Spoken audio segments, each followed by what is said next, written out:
Merhaba araştıran insanlar. Yeni bir Kült TV videosu ile daha sizlerle beraberiz. Tüm ilahi dinlere ve bilime göre dünyanın bir sonu vardır. Kıyamet diye anılan o gün için tüm kutsal kitaplarda çeşitli rivayetler ve irili ufaklı alametlerden bahsedilmiştir.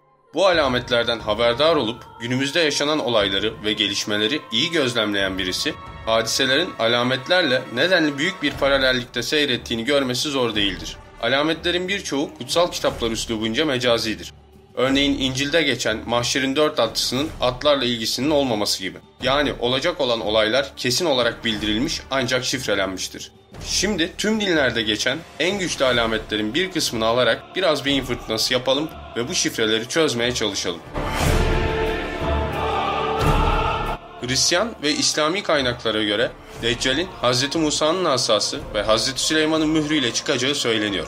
Hristiyan kaynakları ikisine ek olarak kutsal kasenin de eline geçeceğini ya da ellerinde bulunduğunu söylüyor. Havas kitaplarında Hz. Süleyman'ın mührünün ebcedle şifrelenmiş kodlar olduğu söyleniyor. Yahudilere göre ise gizli bir kabala şifresini içinde barındırdığı söyleniyor. Benzer şekilde tapınakçılar, bilinen adıyla mabetçiler, kutsal kasenin sadece bir kase değil, dahice düşünülmüş bir alegori olduklarına inanıyorlar. Bugüne kadar ise son akşam yemeğinde Hz. İsa'nın içmek için kullandığı ve Arimatealı Yusuf'un çarmıha gerilen Hz. İsa'nın kanını doldurduğu kadeh olduğu düşünülüyordu. Tarihte Sangreal belgeleri adıyla anılan belgeler ise inanışa göre kutsal kase ile birlikte gömülmüştü. Belgelerin 1000 yıldır tapınak şövalyeleri tarafından korunduğuna inanılıyor. Tapınak şövalyelerinin sahip olduğu kudretin kaynağı olarak kutsal kase gösteriliyor. Belki de kutsal kase efsanesindeki ayinde kullanılan kadeh başka bir gücün cisimleşmiş halidir. Kutsal kase insanlık tarihinin en çok aranan hazinesidir.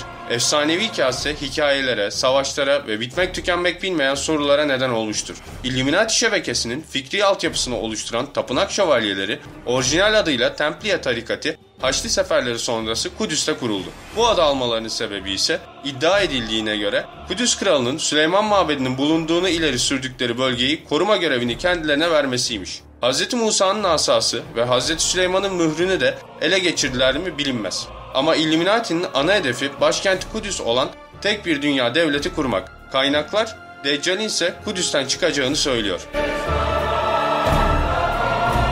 İncil, Deccal'in küçük büyük, zengin yoksul, özgür köle, herkesin sağ eline ya da alnına bir işaret vurduğunu, öyle ki bu işareti yani canavarın adını ya da adını simgeleyen sayıyı taşımayan kimsenin ne bir şey satın alabileceğini ne de satabileceğini söylüyor. Amerika Birleşik Devletleri Başkanı olan Franklin Roosevelt, 1932'de doların üzerinde Illuminati'nin sembolünü meşhur tamamlanmamış piramidi koydurtuyor. Başkent Kudüs olan bir dünya devletinden sonra herhalde tek bir para birimi kalacak, yeryüzünde ve aynı sembol şimdiki gibi prototip değil, bütün paraların üstünde olacak. Ya da para tamamen ortadan kalkacak. Şu anda deneyi yapılan ve deneye gönüllü katılan herkese de bilmem kaç dolar verilecek. Çipler alacak paranın yerini. Hiç kimse üzerinde Illuminati işareti taşıyan bu para olmadan ya da Deccal'in işareti olan 666'ya nispet gibi altılı sistemde çalışan bu çip olmadan ne bir şey satın alabilecek ne de bir şey satabilecek. İnsanlar farkında olmadan bu çiplerle kontrol edilecek. Dabbe kelimesinin anlamlarından biri de örümcek ağı. Bütün internet adreslerinin başında ise dünyayı saran örümcek ağı anlamına gelen www kısaltması vardır. Dabbe'nin topraktan geleceği söylenirken internet teknolojisinin temeli de toprakta yapılan silisyuma dayanıyor. Dabbe hakkında farklı bir yorumda AIDS hastalığının dabbe olabileceği yönünde. Bu hastalık örümcek ağı gibi hızla yayılıyor. Aynı kaynakta dabbenin şekli küçük ağaç kurtlarına da benzetiliyor. Tesadüf ki AIDS virüsü de mikroskoptan bakıldığında ağaç kurdu biçiminde görünüyor. Illuminati'nin işleyişini anlatırken de AIDS hastalığı ile ilgili madde çok ilgi çekici. İslam'a göre Babil kentinin helakı cumartesi yasağını çiğnedikleri için onları maymuna dönüştürmekle oldu. AIDS'in ortaya çıkışıyla ilgili Afrikalıların maymun yemesiyle ilgili bir teori var. İlerlemiş bir AIDS hastasının şakakları çöküp yüzü de bir maymun halini alıyor. Aynı şekilde Ebola virüsü de maymun patentli. Araştırmacılar tek bir gendeki mutasyonun AIDS virüsünü iyi huylu bir maymun enfeksiyonundan son 25 yılda 25 milyondan fazla insanı öldüren küresel bir hastalığa dönüştürmüş olabileceğini söylüyorlar. Cell dergisinde yer alan araştırma raporuna göre virüs insanlarda, maymunlarda bağışıklık sistemini koruyan gen karakteristiğini yitirmiş durumda. Çalışmanın yürütülmesine yardımcı olan Almanya'daki Ulm Üniversitesi'nden Frank Kirchhoff, nef fonksiyonunda gözlenen fark, sıvı enfeksiyonunu kapan çoğu maymun türünde neden hastalığın gelişmediğine ilk defa açıklık getiriyor olabilir dedi. Brinkman'daki Alabama Üniversitesi'nden Dr. Beatrice Hahn, HIV'in maymun bağışıklığı eksikliği virüsü SIV'den türediğini söylemişti. Konuyla ilgili bir hadiste şöyle deniyor: herhangi bir millette fuhuş fiilleri yaygınlaşırsa, onların arasında veba salgını veya geçmişteki dedelerinde bulunmayan bir takım yeni hastalıklar ortaya çıkar. Herpes, zona ve AIDS benzeri hastalıklar özellikle fuhuş fiillerinin işlendiği toplumlarda ortaya çıkmış ve aynen hadiste belirtildiği gibi geçmişteki insanlarda görülmeyen yeni hastalıklar olarak zuhur etmişlerdir. Dabbetülarz'ın çıkış yeriyle alakalı olan bir hadiste şöyle buyurulmaktadır: onun çıkışı 3 kere vaki olacaktır. Birinci çıkışı Badiye'nin en uzak yerinden olacaktır. Diğer bir rivayete göre Yemen'den çıkacak. Fakat çıkışını Mekkeliler duymayacak. Yani çıkış haberi Mekke'ye ulaşmadan tekrar gizlenecektir. Sonra bir kere daha çıkacak. Bu sefer çıkış haberi Mekke'ye ulaşacaktır. İfadelerden şu manaların anlaşılması hiç de zor değildir. Hadiste belirtilen Badiye çöl alanı demektir. Badiye'nin en uzak yeri şeklinde ima edilen yerler Mekke ve paralelindeki Büyük Sahra'nın uç kısımları. Doğu Afrika'nın yer yer ağaçlıklı olan bu yerleri AIDS virüsünün taşıyıcı olan yeşil maymunun yaşadığı bölgelerdir ki hadiste belirtildiği gibi hastalığın ilk çıkış noktası da burasıdır. AIDS virüsünün ilk defa homoseksüeller arasında görüldüğü ve ahlaksızlığın yaygınlaştığı Kaliforniya, New York, San Francisco ve Haiti adası gibi yerlerde arka arkaya ölümlere sebep olarak paniğe yol açtı. AIDS'in bu ikinci çıkışında da Mekke'ye ulaşmadan gizlenmesi hastalığın İslam ülkelerine sirayet etmeden yaygınlaşacağı manasını taşımaktadır. Hadisten çıkartılabilecek üçüncü işaret son derece net olup Dabbe'nin 3. safhasında Mekke'ye yani İslam ülkelerine ulaşacağı şeklindedir. Nitekim AIDS, Batı dünyasından sonra sınırlarımızı aşmış ve ilk defa İstanbul'da olmak üzere kurbanlarını seçmeye başlamıştır. Peygamber Efendimizin İbn Abbas'tan nakledilen bir hadisinde Dabbetülarz'ı şu şekilde tasvir etmiştir: yüzü insan yüzüne benzer, gagası kıllıdır ve üzerinde her çeşit hayvanın rengini taşıyan bir kuşun gagası gibidir. 4 ayaklıdır. Peygamberimizin Hazreti Ali'den nakledilen bir diğer hadisinde ise Dabbetülarz için sakallı bir dabbedir buyurmuştur. Şimdi AIDS virüsünün taşıyıcısı olan yeşil maymuna ait özellikleri sıralayacak ve bu özellikler ile hadisler arasındaki akıl almaz uygunluğu göstermeye çalışacağız. Hadislerden ilkini cümleler halinde ele alıyor ve hemen yanlarına yeşil maymunun özelliklerini getiriyoruz.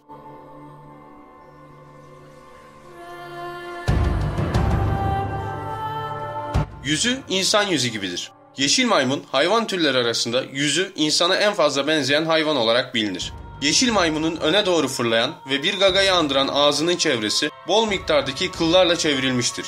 Şu anda da gördüğünüz gibi ilk bakışta bir sakalı andıran bu kıllar sakallı bir dabbedir şeklindeki ikinci hadisi mükemmel bir şekilde doğrulamaktadır. Üzerinde her çeşit hayvanın rengini taşır. Yeşil maymunun rengi ansiklopedilerde şöyle belirtilir: sırtı yeşilimsi kurşunidir. Yüzü kahverengiye çalar. Yanakları ve karnı sarımsı beyazdır. Evet, yeşil maymun hadiste belirtildiği gibi her çeşit hayvanın rengini taşımaktadır. Yeşil maymun birçok memeli hayvan gibi 4 ayaklıdır. Hadise tekrar göz atalım. Yüzü insan yüzü gibidir. Gagası kıllıdır ve üzerinde her çeşit hayvanın rengini taşıyan bir kuşun gagası gibidir. 4 ayaklıdır.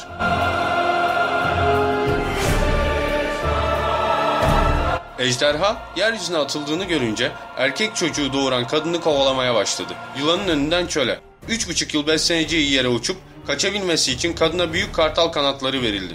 Yılan ağzından kadını selle süpürüp götürmek için onun ardından ırmak gibi su akıttı. Ama yeryüzü ağzını açıp ejderhanın ağzından akıttığı ırmağı yutarak kadına yardım etti. İncil'in vahiy bölümü. Diğer bir ayette ise kadını engin suların üstünde oturan büyük fahişe olarak tanımlıyor. Ve ileriki ayetlerde de gördüğün kadın dünya kralları üzerinde egemenlik süren büyük kenttir diye ekliyor. Hürriyet gazetesinde yayınlanan bir haberi okumuşsunuzdur. İkiz Kulelerin yıkımı ve Babil'de taşıdığı ortak özellikleri anlatıyor. Okumayanlar veya hatırlamayanlar dönemin gazete arşivlerinde arama yaparak rahatça ulaşabilirler. İncil'de ise yine vahiy bölümü kısmında şöyle geçiyor: bundan sonra büyük yetkiye sahip başka bir meleğin gökten indiğini gördüm. Yeryüzü onun görkemiyle aydınlandı. Melek gür bir sesle bağırdı: yıkıldı, büyük Babil yıkıldı. Cinlerin barınağı, her kötü ruhun uğrağı.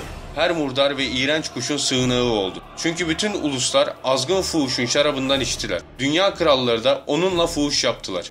Dünya tüccarları onu aşırı sefaatiyle zenginleştiler. Bir hatırlatma, İkiz Kuleler bilinen adıyla Dünya Ticaret Merkezi'ydi. Yine İncil'in vahiy bölümünden gökten başka bir ses işittim. Ey halkım diyordu. Onun günahlarına ortak olmamak, uğradığı belalara uğramamak için çık oradan. Sanki sözleşmişler gibi o gün hiçbir Yahudi İkiz Kuleler'deki işlerine gelmiyordu. Kendilerini Tanrı'nın halkı olarak niteleyen tek milletse yine Yahudilerdi. Üç dinin mensupları da Mesih'in geleceğine inanıyor. Hristiyanlara göre Mesih yeryüzüne geldi ve çarmıha gerildi. Üçüncü gün ölümden dirildi ve göğe yükseltildi. Müslümanlara göre ise çarmıha gerilen İsa değil, Yahuda İskaryot'tu. Yani İsa'yı ele veren havarisi. Yahudilere ve Illuminati'ye göre ise Mesih hiç gelmedi henüz yeryüzüne. İsa Mesih değil, sahte bir peygamberdi. Yahudilik hala Mesih'in yeryüzüne geleceği beklentisinde. Bunun için Kudüs'teki Müslümanlara ait tapınağın altı kazınıyor ve bir gün yıkılması yerine Mesih'in gelmesi için yepyeni bir mabet yapılması hedefleniyor. Hristiyanlar da aynı beklentide. Bush'un bağlı bulunduğu Evangelist Kilise, Mesih'in gelmesini çabuklaştırmak için Hristiyan olmayan tüm ülkeleri ele geçirmek istiyor. Bu şekilde İsa'nın yeryüzüne dönmesinin çabuklaşacağına inanılıyor. Antikrist, yani Mesih karşıtının Bush ve arkasında onu yöneten güçler olduğuna inanılıyordu. Özellikle de Irak Savaşı'ndan sonra. Bush, İkiz Kulelerin yıkıldığı gün ağzından şu sözleri kaçırıyor. Büyük Orta Doğu projesinin arkasında tek bir niyet var. İsa'nın gelmesini çabuklaştırmak. İktidarı boyunca üstü kapalı olarak halkına anlatmaya çalıştığı bu isteği arada sırada yaptığı gaflarla ağzından kaçırmadığı da olmuyor değildi. Nitekim kendisine yönelik evangelist olmayan kesimin eleştirilerinden usanıp ciddi Yecüc ve Mecüc kaygısı taşıdığını söylüyordu. İngilizce'de sevdiğim terimlerden biri self-fulfilling prophecy'dir. Bu videonun başlığı terimin tam Türkçe karşıtı olmasa bile anlam açısından demek istenene çok yakındır. Bu gibi inanışların birçok örneği vardır. Bunlardan bir tanesi de Karayip Adaları'nda uygulanan Voodoo büyüleme tekniğidir. İstatistiklere göre Voodoo'nun kendilerinin ölümü için yapıldığını bilenlerin ölme oranları bilmeyenlerden çok daha yüksektir. Bu inançların en ilginci ve belki de en tehlikelisi Hristiyanların, özellikle Amerikan evangelist Hristiyanlarının Armagedon inancıdır. Bu inanca göre dünyanın sonuna doğru bütün dünyayı kapsayan iyi ile kötü arasındaki savaşta İsa geri dönecek ve iyilerin zaferine önderlik ettikten sonra 1000 yıl sürecek dünya saltanatını kuracaktır. Bu saltanattan sonra İsa'ya inananlar onunla birlikte cennete gidecek, Müslüman ve Yahudileri de içeren diğerleri, ki bu dünya nüfusunun %75'ine yakınına denk geliyor, cehenneme yollanacaktır. Armagedon'a inananlar tarih boyu değişik senaryolar uydurmuşlar ve her 15-20 yıl son savaşın hemen geleceğini İncil'e dayanarak saptadıklarını açıklamışlardır. Olaylar yaptıkları hesapların saçmalıklarını her defasında açığa vurmuşsa da bu Armagedon bezirganları yılmadan yeni senaryolar çizmişlerdir. Bir ara Armagedon'un kötü komünist ve iyi kapitalist sistemleri arasında olacağını bizlere duyurmuşlar. Komünizm çöktükten sonra senaryoyu sarı ırklı Çin, beyaz ırklı Avrupa ve Amerika arasındaki savaşa çevirmişlerdir. Bu senaryolar revaçtayken Amerikan başkanı Armagedon'a inanan paranoyak Reagan'dı. Bir ara Reagan'ın inancını bir düğmeye basarak kolayca gerçekleştirebileceğini düşünüp böyle bir şey yapmadığı için epey rahatlamıştım. Çin hem Avrupa'ya ve hem de Amerika'ya yaklaşınca bu senaryoda suya düşmüş ve böylece bu sivri zekalılar birkaç yıl sessiz kalmışlardır. Fakat dünyada bir gerçek varsa o da bu gibi kişilerin yılmadan, utanmadan yeni teoremler yaratmasıdır. Kanalımızın gelişerek araştırmalarına devam etmesine katkıda bulunmak adına videoları Facebook, Twitter gibi sosyal ağlarda paylaşmayı ve yeni videoları takip edebilmek için Kült TV'ye abone olmayı unutmayın. Tüm soru, görüş ve önerileriniz için bana videoların altında bulunan mail adreslerinden ulaşabilirsiniz. Yeni bir videoda daha görüşmek üzere. Hoşça kalın araştıran insanlar.